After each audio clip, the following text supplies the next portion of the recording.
Okay, तो जैसे हमें पता है एलआईसी का आईपीओ आज से ओपन हो रहा है।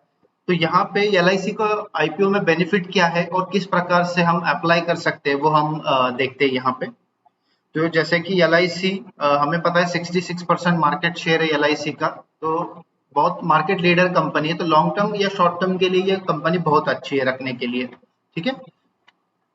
ओके, अगर हम डेट्स की बात करें एलआईसी का आईपीओ कब से कब तक ओपन है, तो जैसे हमें पता है आज ओपन हुआ है एलआईसी का आईपीओ। अगर हमने यहाँ पे देखेंगे 4 तारीख, 4 से लेके 9 तारीख तक ये आईपीओ ओपन होने रहने वाला है। तो मतलब हम बीच में कभी भी अप्लाई कर सकते हैं 4 से 9 के बीच में। ठीक है।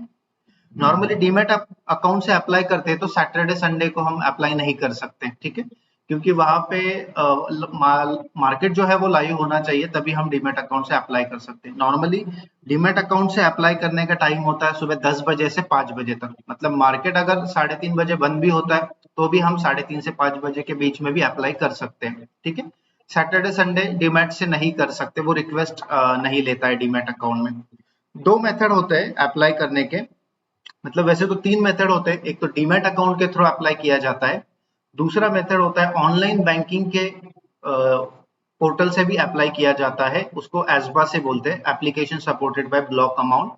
और तीसरा होता है ऑफलाइन, जो कि आप एलआईसी के कोई ऑफिस में जाके फॉर्म भर के दे सकते हो, कोई बैंक है आपका तो वो बैंक में फॉर्म भर के दे सकते हो, वो फॉर्म भी हमें ऑनलाइन मिल जाता है। ठीक है, तो ये 3 मेथड से अप्लाई किया जाता है आईपीओ को। तो अभी ये जो एलआईसी का आईपीओ है ये हमने देखा यहाँ पे लगभग 22 करोड़ का आईपीओ, 22 करोड़ से भी ज्यादा शेयर बेचने को है। 21,000 करोड़ का आईपीओ है, 21,000 करोड़ कंपनी जुटाने वाली है आईपीओ के जरिए। ठीक है, तो 4 तारीख से 9 तारीख तक ये ओपन रहेगा। तो हमें शेयर्स कब मिलेंगे, तो 4 से 9 तक ये ओपन रहेगा। उसके बाद में 12 तारीख को हमें पता चलेगा 12 मई को कि शेयर्स मिले हैं या नहीं मिले हैं। उसके बाद में अगर शेयर्स मिलते हैं तो अकाउंट से पैसा कट जाएगा 13 तारीख को। अगर नहीं मिलते हैं तो जो हमारा ब्लॉक हुआ था अकाउंट में पैसा वो रिफंड किया जाएगा, वो रिलीज किया जाएगा 13 तारीख को। 16 तारीख को हमारे डीमैट अकाउंट में शेयर्स आ जाएंगे, कंपनी शेयर्स भेजेंगे हमारे डीमैट अकाउंट में जो हमने डीमैट अकाउंट दिया था। और 17 तारीख को एलआईसी के आईपीओ का लिस्टिंग होगा, वहां से आगे वो सेकेंडरी मार्केट में ट्रेड होना स्टार्ट हो जाएगा। तो जिन्होंने पहले लिया है अगर वहां पे ज्यादा प्राइस होता है 17 तारीख को तो ज्यादा प्राइस पे भी बेच सकते हैं, उसको लिस्टिंग गेन बोला जाता है। ठीक है, तो इसमें अगर हम देखेंगे तो यहाँ पे हमने देखा था कोटा जो है इस आईपीओ के लिए, तो क्यूआईबी के लिए 50% का कोटा है। क्यूआईबी मतलब क्वालिफाइड इंस्टीट्यूशनल बिडर, जो बैंक, म्यूचुअल फंड कंपनियां, फॉरेनर्स जो पैसे लगाते हैं जिस कैटेगरी में, उसको क्यूआईबी कैटेगरी बोला जाता है। रिटेल, हम यहाँ पे आते हैं रिटेल कैटेगरी में, जो 35% तक का कोटा है रिटेल कैटेगरी में। मतलब जो 2 लाख के अंदर लगाते हैं वो रिटेल कैटेगरी हो जाती है, और 2 लाख के ऊपर जो लगाते हैं वो हो जाती है एचएनआई, हाई नेटवर्क इंडिविजुअल, नहीं तो एनआईआई, नॉन इंडिविजुअल इन्वेस्टर। ठीक है, तो यहाँ पे 15% का नॉन इंस्टीट्यूशनल इन्वेस्टर के लिए कोटा है, 35% रिटेल के लिए, तो रिटेल के लिए ज्यादा अच्छा कोटा है। ठीक है, तो हम नीचे जाएंगे तो यहाँ पे आप देखोगे तो प्राइस किसके लिए कितना है। एचएनआई कैटेगरी के लिए जो ओरिजिनल प्राइस है शेयर का वो है लगभग 949 रुपीज। तो एचएनआई मतलब 2 लाख के ऊपर जो लगाएंगे उनके लिए प्राइस 949 ही रहेगा। रिटेल, रिटेल के लिए यहाँ पे आपको दिखेगा डिस्काउंट 45 रुपीज का डिस्काउंट है रिटेल के लिए, मतलब 904 रुपए लगेंगे रिटेल के लिए कैटेगरी में। एम्प्लॉय, कोई एम्प्लॉय है एलआईसी का तो उसको भी 904 में एक शेयर मिलेगा, और पॉलिसी होल्डर को थोड़ा सा ज्यादा डिस्काउंट मिल रहा है और 15 रुपए, मतलब रुपीज 889 में मिल रहा है।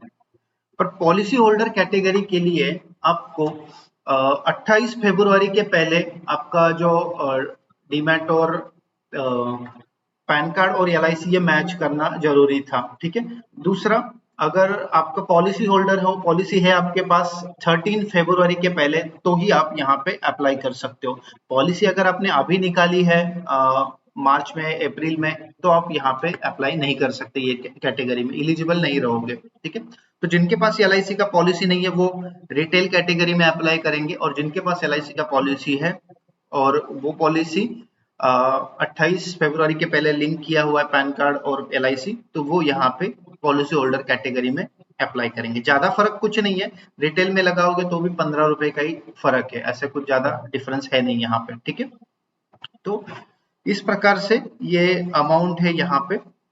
तो अभी ये तो LIC के IPO के बारे में हो गए। अभी अप्लाई कैसे हम करेंगे, ठीक है। तो अप्लाई करने के लिए हम डीमैट अकाउंट से भी डायरेक्टली अप्लाई कर सकते हैं। तो आपको उसके लिए आपके डीमैट अकाउंट को लॉगिन करना है, ठीक है। डीमैट अकाउंट में पैसे ऐड नहीं करने हैं, याद रखिए, क्योंकि डीमैट अकाउंट में आप पैसे डायरेक्टली ऑनलाइन बैंक मतलब बैंक से ही पेमेंट करना होता है। आप डीमैट में पैसे ऐड करोगे तो और 2 दिन लगेंगे फिर से पैसे निकालने के लिए, ठीक है। तो इसलिए डीमैट में पैसे ऐड नहीं करने हैं। और ज्यादा जल्दबाजी भी मत करो। आपको लग रहा है कि 9 तारीख तक ओपन है, आप बाद में भी आराम से कर सकते हो। ऐसे कुछ नहीं कि पहले दिन किया तो ही हमें मिल जाता है अलॉटमेंट। हम कौन से भी दिन 9 तारीख को भी करते हैं तो भी शेयर मिलते हैं, ठीक है। First come first in basis नहीं होता है आईपीओ में। तो डीमैट अकाउंट को लॉगिन करने के बाद में आपको ऊपर ऑप्शन दिखेगा ट्रेड फंड आईपीओ। आपका मोबाइल एप्लीकेशन है तो भी आपको ऐसे आईपीओ का ऑप्शन आ जाएगा। तो आईपीओ पे हमें क्लिक करना है, ठीक है। ओके, अभी आईपीओ में जाने के बाद यहाँ पे आपको दिखेगा पहला ही ऑप्शन LIC आईपीओ, ठीक है। 2 कैटेगरी दिख रहे हैं, एक तो LIC आईपीओ इंडिविजुअल इन्वेस्टर और दूसरा क्या दिख रहा है LIC आईपीओ पॉलिसी होल्डर। आप पॉलिसी होल्डर है तो यहाँ से क्लिक करो, अप्लाई करोगे। और आप अगर इंडिविजुअल हो, पॉलिसी वगैरह कुछ नहीं है आपके पास, 2 लाख के अंदर लगा रहे हो तो यहाँ से अप्लाई करोगे, ठीक है। जैसे इंडिविजुअल में हम अगर करने जाते हैं अप्लाई, तो यहाँ पे आपको ओके, तो हमें यहाँ पे जैसे 2 ऑप्शन मिल रहे हैं। तो हम पहला अप्लाई करते हैं इंडिविजुअल कैटेगरी से। जिसको इंडिविजुअल कैटेगरी से अप्लाई करना है उनको क्या करना है, आप यहाँ पे आईपीओ पे जाओगे, इंडिविजुअल कैटेगरी मतलब जिनके पास 2 लाख से कम अप्लाई करने वाले और उनके पास पॉलिसी भी नहीं है, वो ऐसे इंडिविजुअल कैटेगरी से अप्लाई करेंगे। तो आपको क्या करना है, अप्लाई पे जाना है। अप्लाई पे जाने के बाद यहाँ पे आपको ऊपर आएगा मिनिमम क्वांटिटी 15 है, प्राइस रेंज 949 है, आईपीओ साइज जो है वो यहाँ पे मेंशन है। तो यहाँ पे आपको क्या करना है, आपका यूपीआई आईडी डालना है, जो कि भीम ऐप में रहेगा, फोन पे में रहेगा, गूगल पे में रहेगा।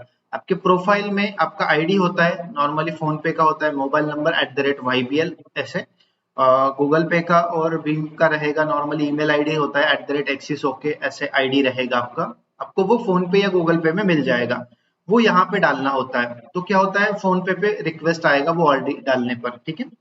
तो यहाँ पे आपको वो आईडी डालना होता है, वीपीए वर्चुअल पेमेंट एड्रेस या यूपीआई आईडी, ठीक है। वो डालने के बाद में आपको नीचे कैटेगरी सिलेक्ट करनी है। जैसे अभी ये अलग अलग दिया है इन्होंने, इन्वेस्टर पॉलिसी होल्डर। कुछ डीमैट अकाउंट में यहाँ पे इंडिविजुअल या यहाँ पे नीचे पॉलिसी होल्डर आएगा, तो आपको सिलेक्ट करना होता है। तो अभी ये खाली इंडिविजुअल है तो यहाँ पे इंडिविजुअल सिलेक्ट किया हमने। उसके बाद में आगे जो है वो बिड क्वांटिटी है, यहाँ पे कितने लॉट चाहिए। मुझे 1 लॉट चाहिए तो मैं 1 लॉट करूंगा। आगे आपको देखेगा 15 यूनिट मतलब 15 क्वांटिटी मिलेंगे मुझे 1 लॉट में। जिसको 10 लॉट चाहिए, 5 लॉट चाहिए, 5 चाहिए तो यहाँ पे 5 करना है, 75 क्वांटिटी मिलेंगी हमें, ठीक है। मुझे एक ही क्वांटिटी चाहिए तो सपोज 1 लॉट कर दिया। नीचे आप जाओगे बिड क्वांटिटी, तो बिड प्राइस, यहाँ पे आपको प्राइस डालना होता है। हमने देखा था प्राइस क्या है 949, पर हमें यहाँ पे प्राइस नहीं डालना है, डायरेक्टली कट ऑफ प्राइस पे सिलेक्ट करना है, ठीक है। 949 डालोगे आप तो डायरेक्टली कट ऑफ प्राइस यहाँ पे सिलेक्ट हो जाएगा, ठीक है। जैसे कि यहाँ पे यूपीआई आईडी डालता हूं मेरा,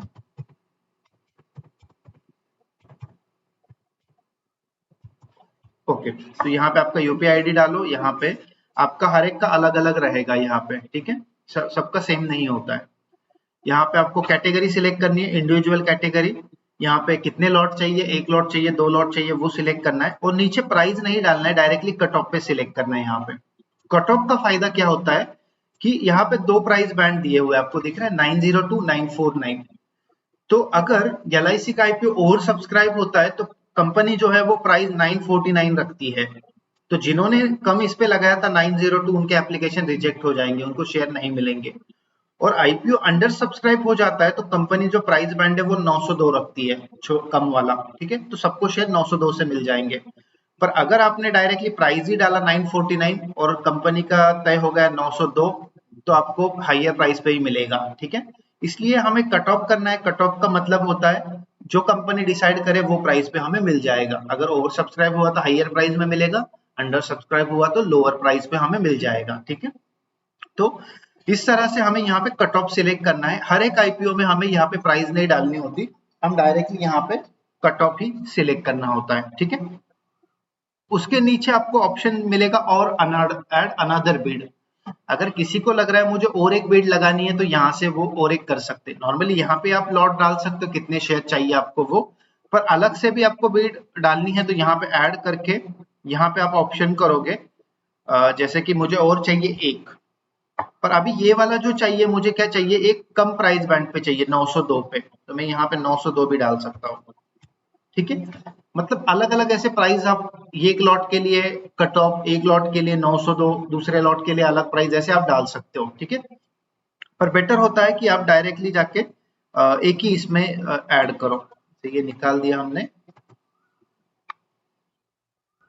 कि बेटर होता है आप यहाँ पे ही जाके एक ही इसमें डाल दो, एक लॉट चाहिए, दो लॉट चाहिए, और कट ऑफ से ही हमेशा लगाते जाइए। कट ऑफ से क्या होता है, आईपीओ मिलने के चांसेस ज्यादा हो जाते हैं। ठीक है, अब ये कट ऑफ करने के बाद में हमें क्या करना है, यहाँ पे टर्म एंड कंडीशन जो है वो एक्सेप्ट कर लेने हैं।